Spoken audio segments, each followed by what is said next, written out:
As twilight settled over Chicago's suburbs, painting the red brick houses with an orange glow, Margaret Collins was returning from work. The cold December wind caressed her cheeks and rustled the hem of her long coat.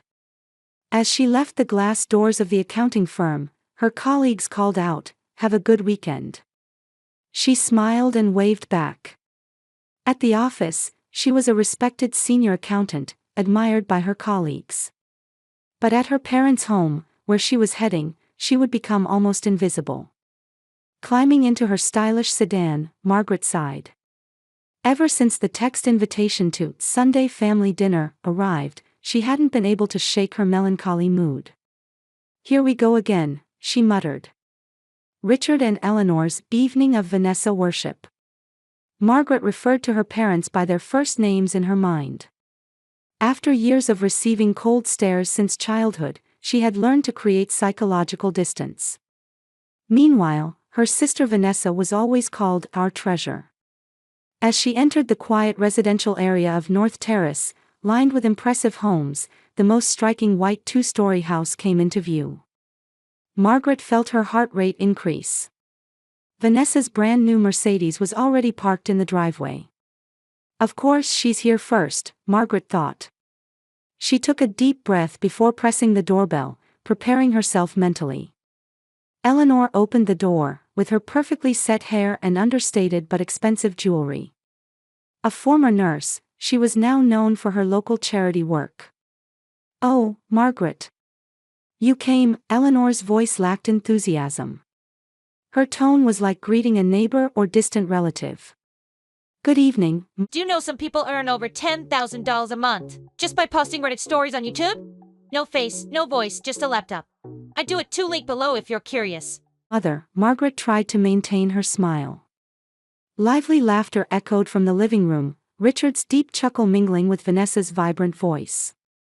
Vanessa just shared wonderful news. Eleanor led the way to the living room without touching her daughter's arm. Her promotion to partner at the law firm has been officially confirmed. "That's wonderful," Margaret tried to infuse genuine congratulations into her words. Just last week, she had been promoted to department manager at her accounting firm. But her mother's only response to the email announcement had been a brief, "Congratulations." Entering the living room, Richard stood up. Even after retiring from his banking career, he maintained a businessman's posture, full of dignity. "Ah, Margaret," he said, but his eyes quickly returned to Vanessa sitting beside him. "Did you hear about Vanessa's promotion? This girl is our pride and joy." Vanessa rose gracefully from the sofa and gave her sister a light hug. She wore a designer dress and looked youthful. "Thanks for coming," she said, though her eyes evaluated Margaret's simple pantsuit from top to bottom. "Congratulations, Vanessa," Margaret said sincerely. The sisters' relationship was complicated. As a child, Margaret had grown up protecting Vanessa, but as teenagers, Vanessa gradually began looking down on her. Dinner in the dining room proceeded as usual. Topics centered on Vanessa's promotion, her lavish wedding plans with fiancé Thomas, and the major litigation cases she was handling. Richard and Eleanor listened with sparkling eyes, asking questions and laughing. "Margaret, how about you?" Eleanor suddenly asked. Margaret was surprised by this rare interest directed her way. "Actually, I was promoted to department manager last week," Margaret said with a touch of hope in her voice. "Oh, really?" Eleanor said flatly. "That's nice." Richard remarked, "Well, accounting jobs are stable," then immediately turned to Vanessa. "By the way, about Vanessa's wedding, I've reserved the Grand Hotel ballroom. Only the best for our family princess." Margaret continued eating quietly. The topic of her promotion ended right there. The same thing had happened many times before, when she graduated top of her high school class, when she earned honors in college, when she secured her first major client. Her successes were always dismissed with, "Well, that's nice," before conversation quickly shifted back to Vanessa.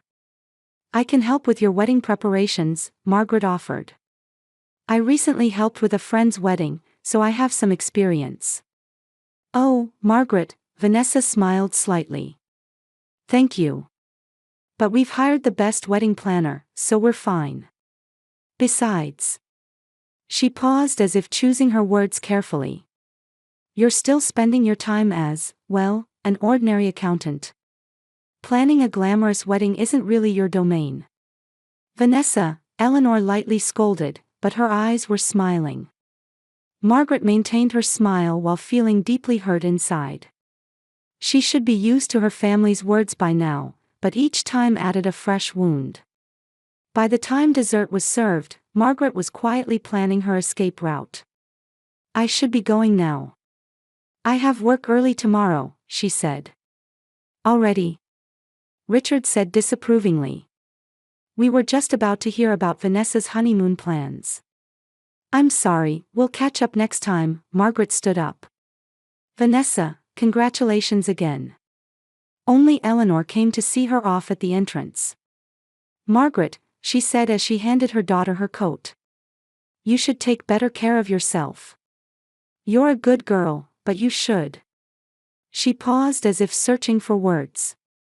You should enjoy life more. Like Vanessa. Margaret inwardly smiled bitterly at her mother's words. It wasn't that she wasn't trying. It was just that her successes and joys were either ignored or minimized in this house. Back in her car, Margaret gazed at her parents' house illuminated by streetlights. Deep inside, questions always swirled. Why was she alone, so alienated? What was different about her?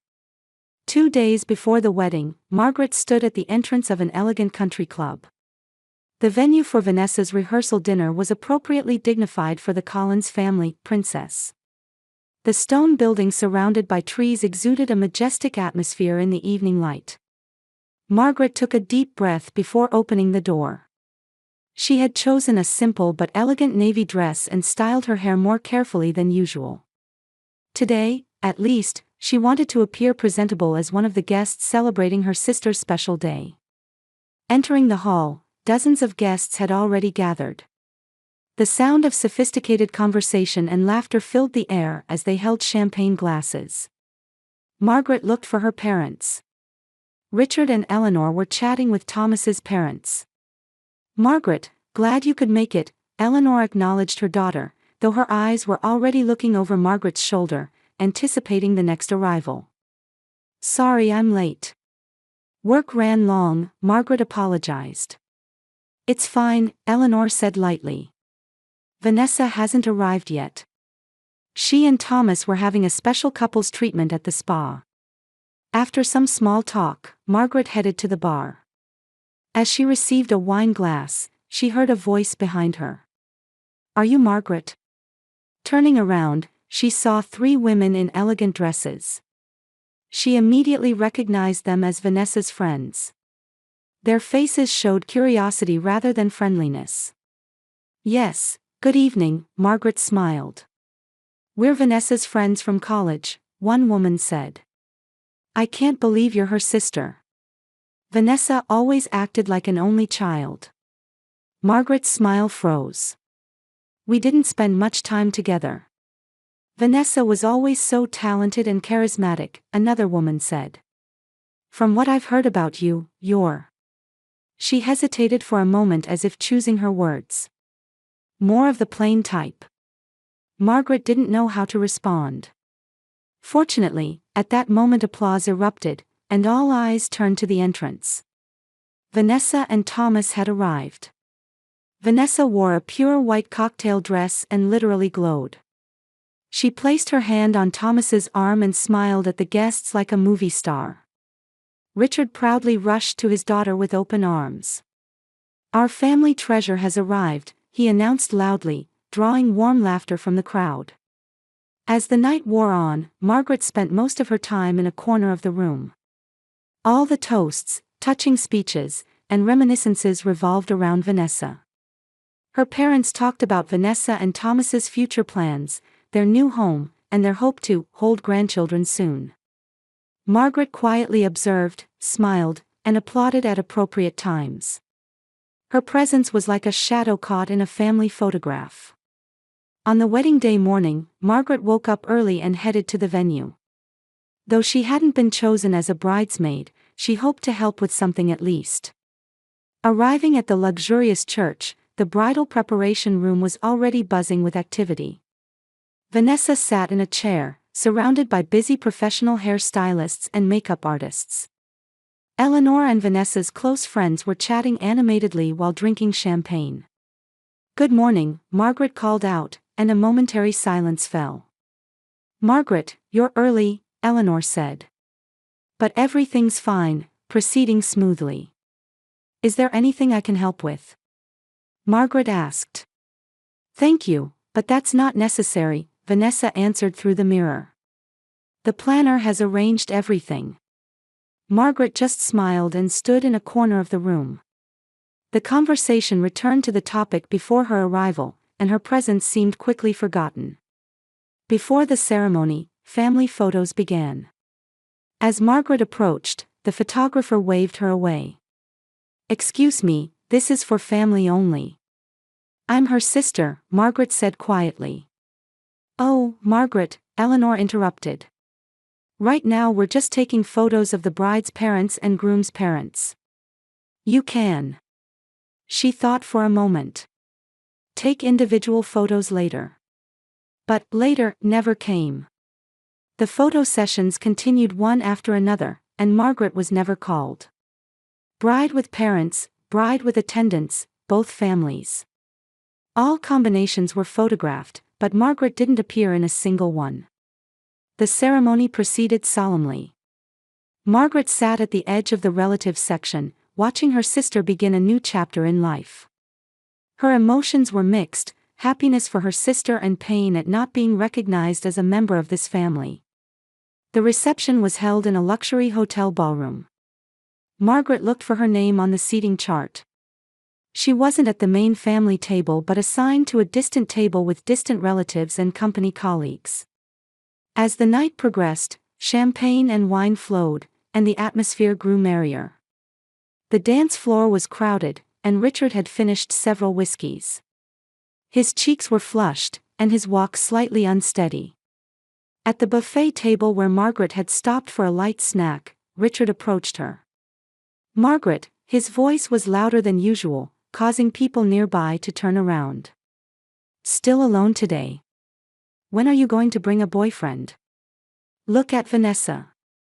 She's perfect." "Today is Vanessa's day, Dad," Margaret answered quietly. "Don't worry about me." "Not worry." Richard's voice grew louder. "You've been a disappointment since the day you were born. Embarrassing compared to Vanessa." A hush fell over the surrounding area. Margaret stood frozen. Eleanor grabbed her husband's arm, trying to restrain him, but Richard continued. "This girl is our pride. You've always been." "Richard, stop," Eleanor interrupted her husband. But the agreement in her eyes hurt Margaret even more deeply. An awkward silence enveloped the venue.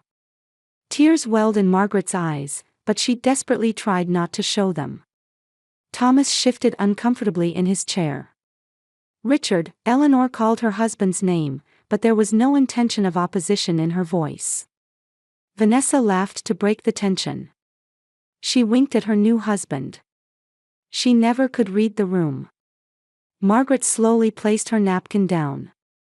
"I'll excuse myself," she said quietly. No one tried to stop her. Margaret left the venue with dignity intact. Once through the hotel's revolving doors, the cool night air caressed her cheeks. Tears began to flow. On the way home, a question emerged in her mind more clearly than ever before: why am I so different from everyone else? Back in her apartment, Margaret pulled out an old family album. She studied photographs of herself as a small child, her parents, and Vanessa. There was a strange pattern. Her parents and Vanessa shared the same features, the same nose shape, same eye color, same curve of smile. But Margaret alone was different. She didn't resemble anyone in the family. Could it be? A terrible suspicion grew in her heart. A week later, Margaret's cell phone rang. Eleanor's name appeared on the screen. She hesitated for a moment before answering. Margaret, Eleanor's voice was calm as usual. Come to the family dinner this Sunday. Vanessa and Thomas are returning from their honeymoon. Margaret caught her breath. After what happened at the wedding, she had received no apology from her parents. Not a single word about Richard's drunken outburst. As if nothing had happened. All right, she answered simply. She couldn't find the courage or reason to refuse. On Sunday, Margaret again stood at the Collins family doorstep. She blamed herself. Why had she come again? But deep in her heart was a small hope. Maybe this time would be different. Maybe Richard would apologize. Richard opened the door. He merely nodded slightly at his daughter. You're late, he said, and walked past Margaret toward the living room. Vanessa and Thomas were already seated in the living room. Their tanned faces told of a tropical beach honeymoon. Vanessa waved at Margaret. So you came, her voice carried a slight tone of victory. Dinner proceeded as expected. Detailed stories of the honeymoon, plans for married life, and Thomas's career at his law firm. Eleanor and Richard asked eager questions and expressed admiration at Vanessa and Thomas's stories. Margaret quietly continued eating, nodding at appropriate times. By the way, Thomas, Margaret tried to join the conversation. Does your law firm specialize in corporate law? I'm interested because my company sometimes needs legal consultation. Suddenly, the table atmosphere changed. Richard put down his fork and stared at Margaret. That's none of your business, his voice was low and dangerous. Thomas's firm deals with major corporations. They wouldn't bother with your small accounting work. Margaret looked at her father in surprise. I was just asking. Enough, Richard's voice grew louder. You always interrupt. This is Vanessa and Thomas's dinner. We didn't come to talk about your job. Eleanor placed her hand on her husband's arm but made no effort to stop him. Vanessa raised her glass and smiled. Dad, it's okay. Don't mind Margaret. I do mind, Richard stood up, placing both hands on the table. Did you come here to do something worthless? You useless girl, don't come back until you've accomplished something of value. The room fell silent. Tears welled in Margaret's eyes, but she desperately tried to hide them. Thomas uncomfortably shifted in his chair. Richard, Eleanor called her husband's name, but there was no intention of opposition in her voice. Vanessa tried to break the tension with laughter. She winked at her new husband. She never could read the room. Margaret slowly placed her napkin down. Please excuse me, she said quietly. No one tried to stop her. Margaret took her coat and left the house. Tears streamed down her cheeks. She got into her car and started the engine. The lights of her childhood home grew smaller and smaller in the rearview mirror. Back in her apartment, Margaret headed straight for the bathroom. She placed both hands on the sink and stared at her reflection in the mirror. She had been seeking this family's love for so long. Why couldn't they love her? She studied the face in the mirror carefully. Brown hair, greenish eyes, high cheekbones. None of Richard's deep blue eyes, Eleanor's thin nose, or Vanessa's distinctive jawline. I don't look like anyone in this family, she said aloud. The words echoed in her own ears. Something collapsed within her. The sense of alienation she'd felt for years, the lack of belonging, and the strange distance from her parents. Everything pointed to one possibility. Margaret returned to the living room and opened her laptop. She typed DNA test kit in the Google search bar. After a few seconds of hesitation, she pressed the search button. The screen displayed various DNA testing kit advertisements. Discover your roots, confirm family connections, know your genetic background. Margaret clicked on the highest-rated kit and pressed the order button. This will give me answers, she told herself. Answers to all my questions. 3 days later, a small box was delivered to her apartment. As soon as Margaret returned from work, she opened the box and carefully read the instructions.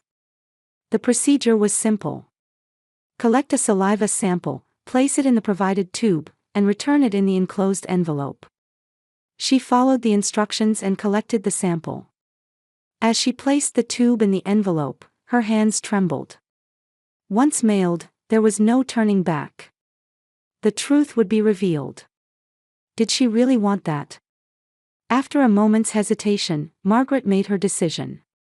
She put on her coat and walked to the nearest mailbox. Before sliding the envelope into the slot, she took a deep breath. It's time to know the truth. 2 weeks later, a notification arrived in Margaret's email. Your DNA test results are ready. She sat in front of her computer and logged into her account. Her heart was racing. The results page loaded, and large text appeared on the screen. Family relationships, none found. Margaret sank deep into her chair. The words on the screen blurred before her eyes. No family relationship. No blood connection to the Collins family. Richard, Eleanor, even Vanessa, none of them were her real family. With trembling hands, she scrolled down to see more detailed information. Margaret had no DNA markers matching her designated family members. There was no trace of her in the Collins family gene pool. Who am I? She whispered to the empty room. I have no connection to this family. The truth was shocking but also brought a strange sense of relief. There was a reason for the alienation she had felt for years. She wasn't unloved because of something wrong with her, but because a deeper secret existed. Margaret stood by the window and looked up at the night sky. Her life was now heading in an entirely new direction. She was about to embark on a new journey in search of a truth she had never known. She paced back and forth in her small apartment living room, clutching the printed DNA test results with trembling hands. The morning sun streamed through the curtain gaps, creating long strips of light on the floor. She hadn't slept all night. Where do I even begin? Margaret asked herself. She opened her filing cabinet and pulled out a folder containing personal documents, birth certificate, passport, old school records. Margaret carefully examined her birth certificate. Date of birth, place of birth, parents' names, Richard and Eleanor Collins. At first glance, everything seemed normal. But looking closer, she noticed several suspicious points. The certificate's issue date was 3 months after her birth date. Furthermore, Chicago General Hospital was listed as the birthplace, but Margaret had been told by her mother that she was born at North Terrace Community Hospital. This doesn't make sense, she murmured. Margaret opened her laptop and accessed the Chicago Public Library's digital archive. She began searching for newspaper articles from her birth year, 1986, in the Chicago area. Time passed, and her morning coffee grew cold. Margaret's eyes were tired, but she continued searching. Suddenly, her fingers stopped. The screen displayed a Chicago Tribune article dated March 15, 1986. No progress in Collins' baby kidnapping case. Margaret's heart pounded fiercely. March 15, her birthday. As she read the article, she felt her body growing cold. The 3-day-old daughter of James and Catherine Collins was taken from North Terrace Community Hospital by unknown persons. The baby, named Emily Wilson Collins, has a distinctive small birthmark on her right ankle. Margaret stared at her right ankle. She had always had a small brown birthmark there. As a child, Eleanor had called it a natural blemish and told her to hide it whenever possible. Feeling dizzy, Margaret printed out the article. She hurriedly put on her coat and grabbed her bag. The old records room at Chicago Police Headquarters smelled of dust and aged paper. Margaret filled out a public records request form and waited. She was fortunate. The archivist in charge, Robert Johnson, was kind and helpful. The Collins kidnapping case from 1986, he raised an eyebrow. One of our unsolved cases. Why are you looking into it? It's part of a genealogy project, Margaret lied. My cousin was born on the same day, so. Robert may not have believed her, but he brought an old file box without comment. Only publicly available records, he explained. Some investigation records are still confidential. Margaret opened the file and froze. There was a baby photo. And she recognized that face. It was the same face she had thought was her own baby picture. Next to it was a photo of a grieving young couple. The woman's greenish eyes were the same color as Margaret's. The man's high cheekbones matched Margaret's. Her hand trembled. Were these her real parents? She examined the records further, reading the investigation details and testimonies. Then she found another crucial piece of information. Multiple suspects had been investigated at the time of the kidnapping, but without conclusive evidence, the case remained unsolved. On the suspect list were Richard and Eleanor Collins, who lived in the North Terrace district at the time. This is no coincidence, Margaret whispered in a trembling voice. With permission, she copied parts of the records and headed to her next destination. Margaret's sedan stopped in front of the house where she had grown up. She took a deep breath, clutching the folder containing the evidence she had gathered. Today, she intended to learn the truth. Eleanor opened the door. Margaret, she said with surprise. What are you doing here? Richard said. We need to talk, Margaret said quietly but firmly. I want Richard to join us too. In the living room, Margaret sat across from her parents. She took out the DNA test results. Please explain this, she said. Why do I have no blood relation to you? The color drained from Eleanor's face. Richard cleared his throat but couldn't speak.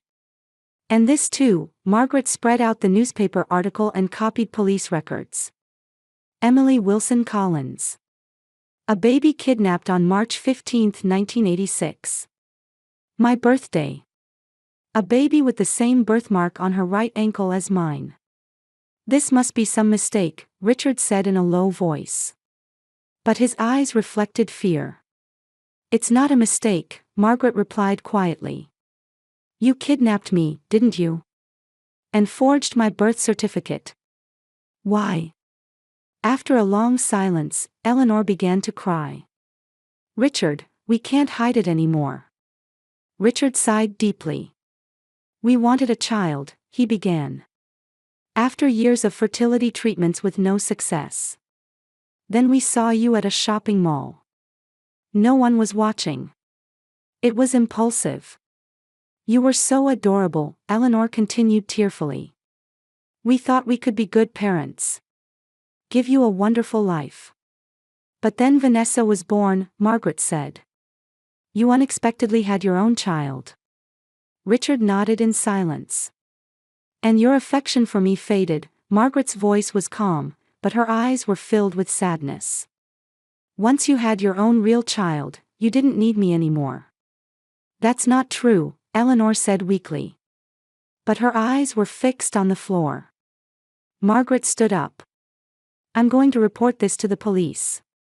And find my real family. Wait.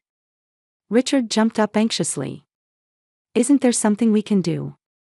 Margaret turned back and looked at the people who had raised her, and who had stolen her true identity. Tell the truth. As spring sunlight gently enveloped the quiet suburban neighborhood of Chicago, Margaret, now Emily Wilson Collins, reclaiming her real name, nervously stepped out of her car. She paused in front of the red brick house and took a deep breath. 6 months had passed since the case came to light.